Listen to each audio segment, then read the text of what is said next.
And ITV's new reboot of the iconic reality show Big Brother has made a splash, with one housemate making broadcasting history by being the first contestant to enter the Big Brother house on a mobility scooter. Brilliant stuff. Congratulations to her. But last night's episode dragged viewers hoping for light entertainment into the gender wars instead. Take a listen.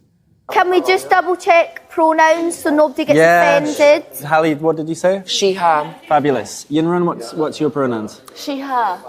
He, him. He, him. He, him. He, him. She, her. She, her. He, him. He, him. He, him. She, her. Yeah, she, her. Or she, her. She, her. Well, my pronouns are who the hell cares. And Nana, great to have you on the show. Nana, announcing your pronouns is tricky, isn't it? Because it means you're signing up to a mad ideology that you can change your biological sex. Well, it is nonsense. I would have said my pronouns are HRH, Her Royal Highness, and you can call me that. I mean, honestly, they're going to look at this. I'm hoping that when they look at this, they realise just how ridiculous this is. I mean, as if you need to tell somebody your pronouns. How about just sticking with your name?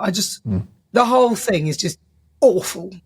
Well, Your Royal Highness, I completely agree with you. And of course, Nana, woe betide anyone that says they won't announce their pronouns. This is compelled speech, isn't it? Imagine being the person at that table that says, no, I don't want to participate in this. I would be that person. Because you know what? What this is some very nice people thinking that they're going to be all inclusive and make some nice TV and show some niceness. Nobody wants to see that. Nobody's going to watch it. I love it when, do you remember, what was her name? Was it Makosi?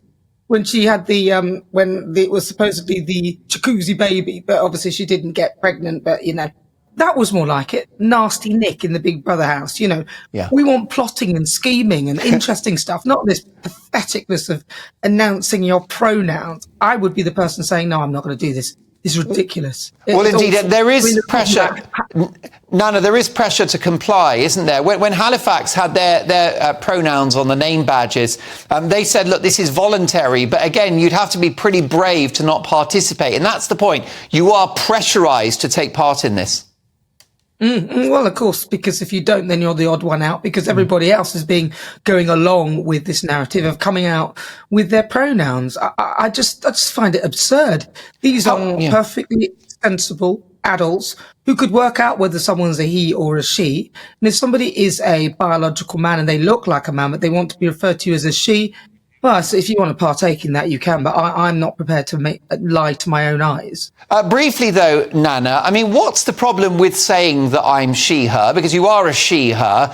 We know that trans people are subjected to terrible prejudice in our society. Perhaps it's nice that they feel included.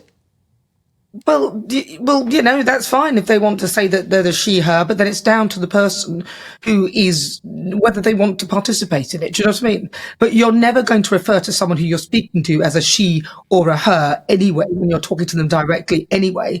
So it's a bit of a nonsense, and you cannot force someone to tell someone how they should refer to you. If that person sees you as a he and they think you are a he. I mean, it gets really stupid when people start breaking the laws of English language and start calling themselves a they, them, which that's absurd. No, it's absurd. Listen, absolutely. James, do we have the question time clip? Brilliant stuff. So, Nana, we know that Fiona Bruce has apologised for trying to get the attention of one of her studio audience by saying, the black guy in front of me. Take a listen to the offending clip. The guy there in the middle, the black guy in the middle, yes, you, sir. Yeah. It's an interesting time for this to be announced. I'm not sure why at the party conference I didn't speak about more funding into schools. Nana, was an apology necessary? No, he is black. What's the problem?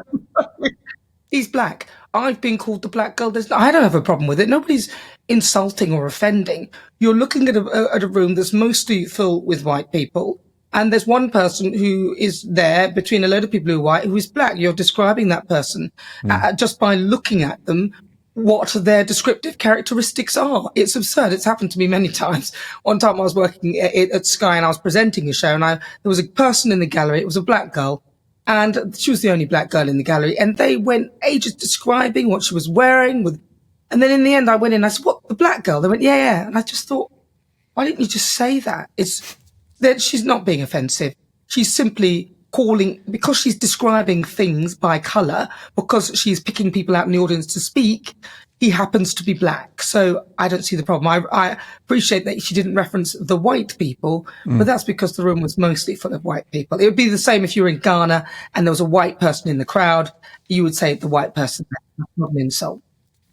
Your Royal Highness, a privilege as always. Nana Akua back on GB News on Saturday at 3.